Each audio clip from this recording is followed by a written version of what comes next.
Good evening and welcome to Sunmeo Temple. We are so happy you've joined us. My name is Alba and I use she, her pronouns. This is our only September observance and I'm so happy you are here.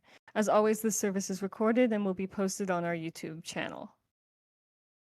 Please remember our holiday video, upcoming experts game, and cooking class for this month.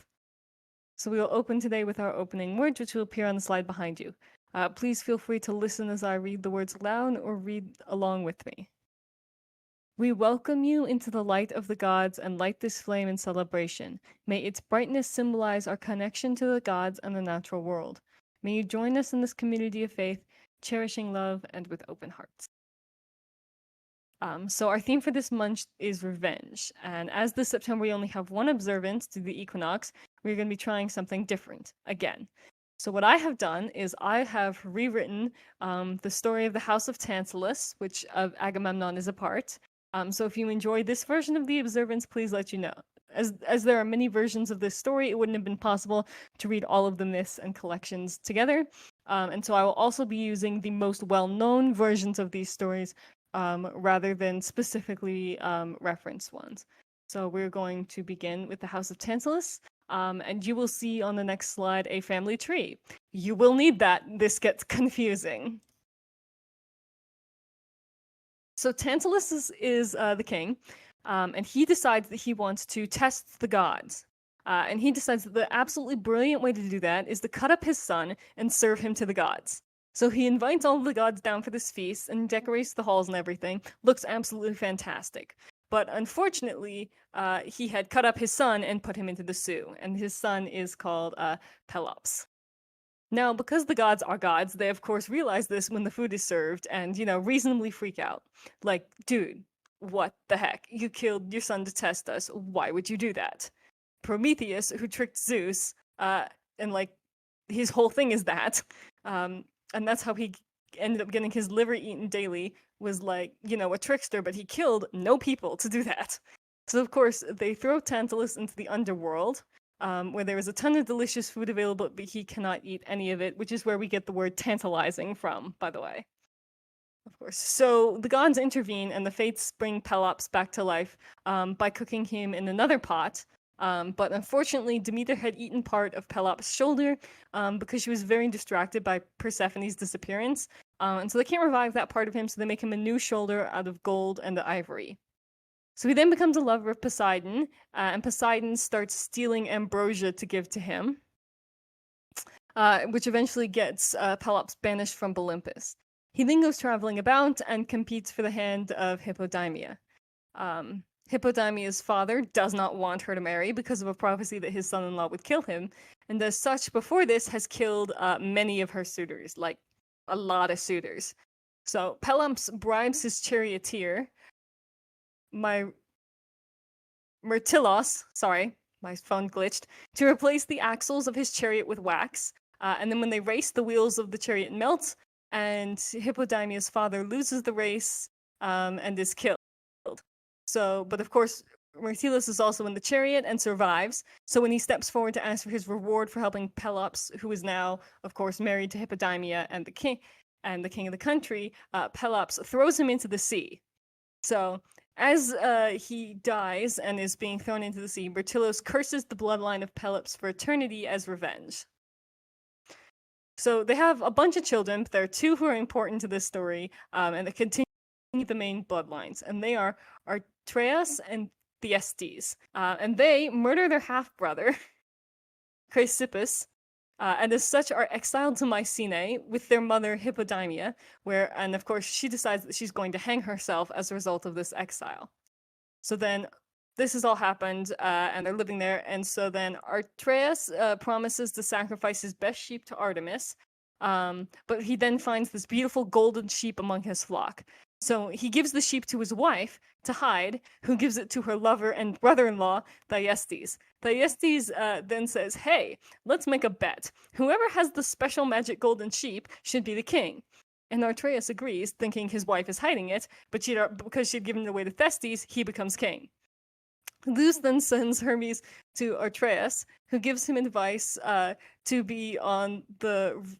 to bet, sorry, my phone had glitched, to bet on the sun rising in opposite directions rising in the west and setting in the east versus rising in the east and setting in the west. Thyestes agrees, but of course he does because he thinks this isn't going to happen. And so then Zeus makes Helios have the sun rise in the opposite direction. So Atreus becomes the king now, and he becomes super revered for managing to reverse the sun. So of course, still at this time, Atreus has no idea about Europe and Thyestes hooking up, and Europe is his wife. So he finds out and he's like, "Excuse me, you donkey butts, what are you doing?" And he, of course, again, vows revenge. So this is the bit where he goes, "Hey, my grandpappy up here, Tantalus, had a really great idea. So I'm going to take Thyestes' sons and cook them and feed them to him and my wife, and then mock them with their feet." Now, because he's a cannibal, and that's obviously a horrific crime that he has done, Thyestes is now banished from the kingdom. But he decides to follow the advice of an oracle to do some incest and have a baby with his daughter, Pelopeia. And of course, then this baby will end up killing Atreus. His daughter does this and is like, "Oh my goodness, I can't believe I did this." She was living in a different kingdom at the time, and it's just a whole thing. And so she ends up abandoning the child. But a shepherd finds the child, and he ends up being raised by his uncle Atreus. Because, of course, in ancient Greek, shepherds are just finding babies a lot. That's definitely totally a thing that happens, and not a thing in mythology. Anyway, so then the baby is named Aegisthus, who I'm going to nickname Aggie, because I want to keep saying Aegisthus. During this, Atreus has 2 children with his cheating wife, who you know and we will come back to. So, anyway, Thyestes tells his son/grandson who he is when he becomes an adult, and he goes and he finally kills Atreus. So now we can go back to the 2 sons that Atreus had with the cheating wife, who is Europe. And you should know these 2 because their names are Agamemnon and Menelaus. So there are now 3 stories that you need to know first. And the first one of these is that Agamemnon boasts to Artemis that he is a better hunter than her after he kills a sacred deer in her grove. And the second is the story of Helen, and Helen is considered the most beautiful woman in the land. So when it's time for her to be betrothed, all of the men of all of the kingdoms of Greece at this time show up and compete for her hand. And Odysseus comes up with this really, really great idea that instead of having all of these men compete and, end up killing each other and having this huge, crisis where all of these heirs of these kingdoms are injured or competing, he says, "Hey, let's let Helen choose who she wants to marry, and all of the men will sign an agreement that they will always go and defend Helen and her choice." And he presents this to the king, and who was Helen's father at the time, and he goes, "This is a brilliant idea. What do you want in return?" And so Odysseus ends up married to Penelope, who is Helen's younger sister. So they all sign this agreement, and they all go off, and everything is good, and Helen immediately chooses that she wants to marry Menelaus. So then the third story that you need to know before we get into this is how the Trojan War starts. So Eris is not invited to the wedding of Thetis and Peleus, who are the parents of Achilles, who are forcibly married because of a prophecy that the son of Thetis will be better than his father, and if he's immortal, well, that might mean he overthrows Zeus, so Thetis has to be married to a mortal. So anyway, Eris is, of course, super pissed that she didn't get invited to this party, and is, totally rightfully mad at this. Why did you exclude me from this party? So, of course, she makes a magical golden apple and, throws it into the center of the party, saying, "For the fairest." And Hera, Athena, and Aphrodite all assume it's for them, and they get into this big argument about it. To decide this, finally, they go to Paris, who's a prince of Troy, but he's out in the field, and they don't sort of know he's necessarily a prince of Troy. So each of the goddesses promises him something in return for choosing them, and it's power, wisdom, or love. He chooses love, and thus Aphrodite causes Helen to be with love with him. And so then when he, because Helen is the most beautiful woman in the world. So, of course, when he then travels to visit Menelaus, he and Agamemnon, because he's a prince, they're traveling, they're doing politics. He comes back and and Helen leaves with him and they go. So, of course, when Helen leaves with him, this triggers the promise of Helen that I mentioned earlier, where all of the men who ever competed for her hand have to go and take their armies to fight to get Helen back for Menelaus. So all of the men who signed the agreement gather on this coast, and they're ready and they're prepared and they're about to sail to Troy, and the wind dies. And there's no wind at all, like whatsoever. And they're like, we can't make it across the Aegean Sea to Troy if there's no wind for our sails to work.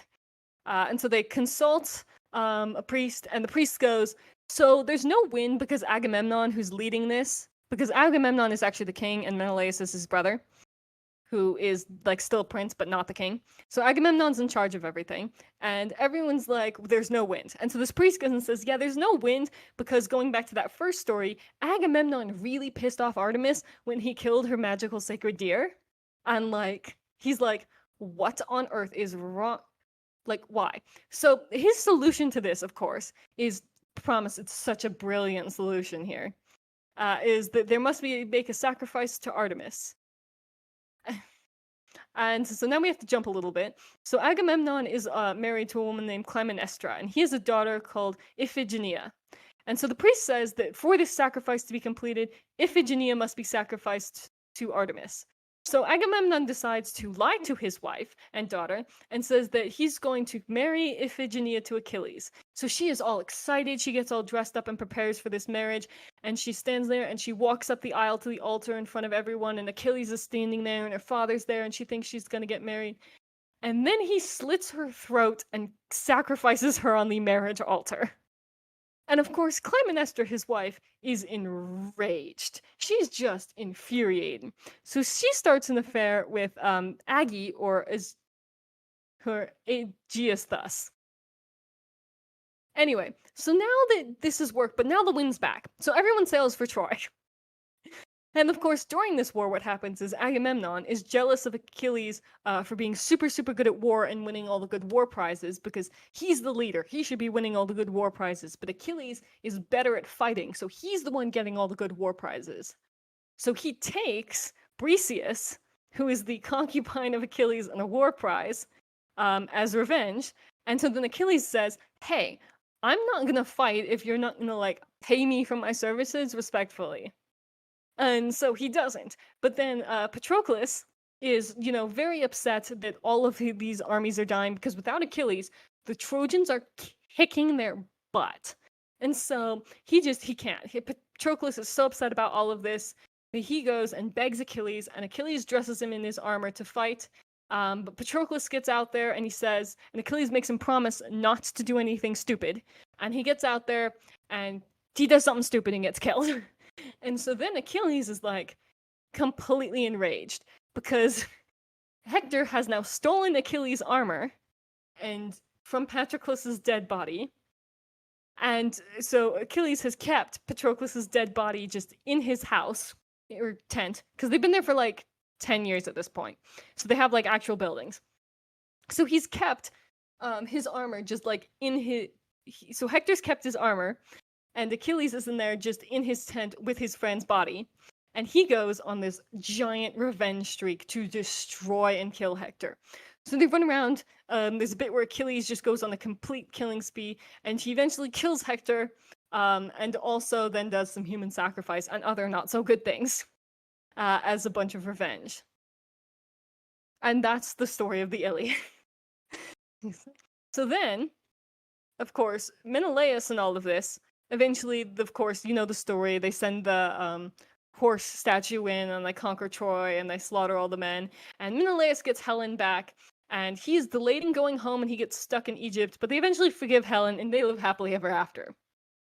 Agamemnon, however, goes home and, has this pissed off cheating wife now who's having this affair with Aggie. And Aggie, remember, is Agamemnon's cousin, also killed his father, and is also his cousin's kid. And his wife, Clytemnestra, is totally pissed because 1, he murdered their daughter, and 2, he brings back his affair partner, Cassandra, who, if you don't know the story, Cassandra is a prophetess who's cursed to utter true prophecies but never be believed. So Clytemnestra decides that when he comes home, she is gonna kill Agamemnon. So as he comes, she draws him this beautiful, lovely bath, and everything is great. And so as he comes out of the bath, she presents him with a robe. But the robe doesn't have a head hole in it. So he puts it on and he gets really confused and he's, his vision is blocked. And then she stabs him to death. Quite a lot. So, of course, then Agamemnon's son, who's young at this point, and either his sister Electra or one of his nannies brought him out, um, uh, is in a bit of a pickle. Because according to ancient Greek cultural rules, he definitely has to avenge his father, but that means killing his mother. And killing your mother is also really, really bad. So Apollo eventually tells him that it's okay to kill his mother, and he kills Aggie and Clytemnestra.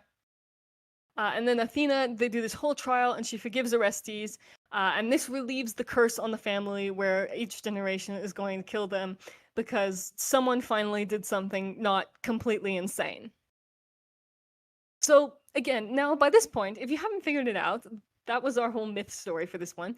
The entire plot of this is driven by revenge. And so Tantalus wants to trick the god, and Myrtilus curses everybody because he wants revenge on Pelops, and Thyestes wants revenge on Arteris, and Agamemnon wants revenge on Achilles, and everybody has to go get revenge from Menelaus, and Clytemnestra wants revenge for Iphigenia, and Orestes wants revenge for his father Agamemnon. And so everybody sort of, goes and gets revenge.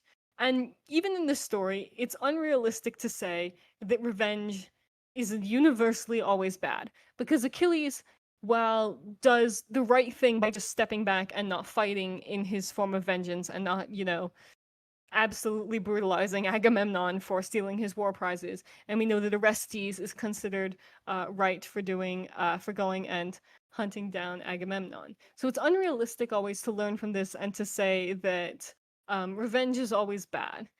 But unthought of and unthought out revenge is probably not the best solution to your problems. Is generally the story of this. And the only person in this who ends up with a happy ending is Orestes, because he, thinks out his revenge, and he has very ethical considerations about killing his mother, even though she killed his father, and all of these things, and has to work through and process that.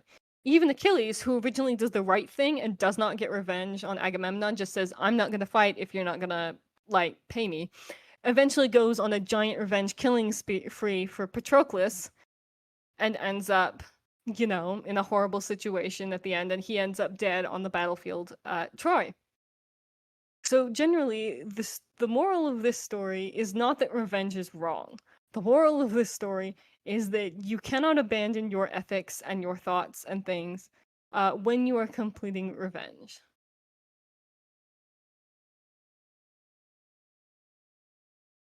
So we'll now move into the ritual portion of the observance, and I will play the video.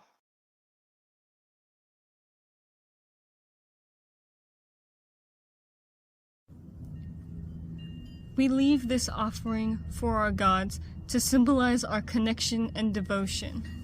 We gift this rock to symbolize the stability of the gods in our world. We gift this water to accept the flow of our lives.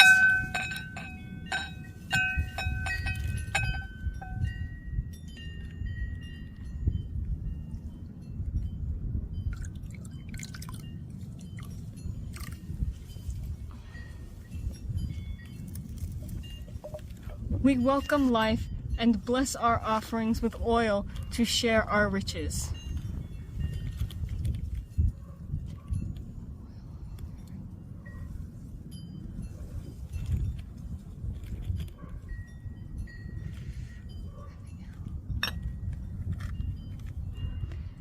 We embrace our connection to each other and the world and celebrate our revival. Okay, and now as per usual, we'll move into the closing words, and I will read them aloud, and you can read them aloud with me or listen as I do.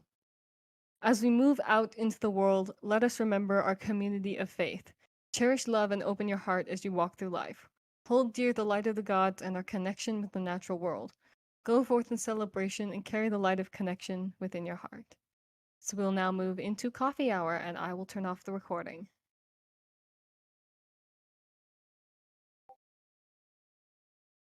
Good evening and welcome to Sunmeo Temple. We are so happy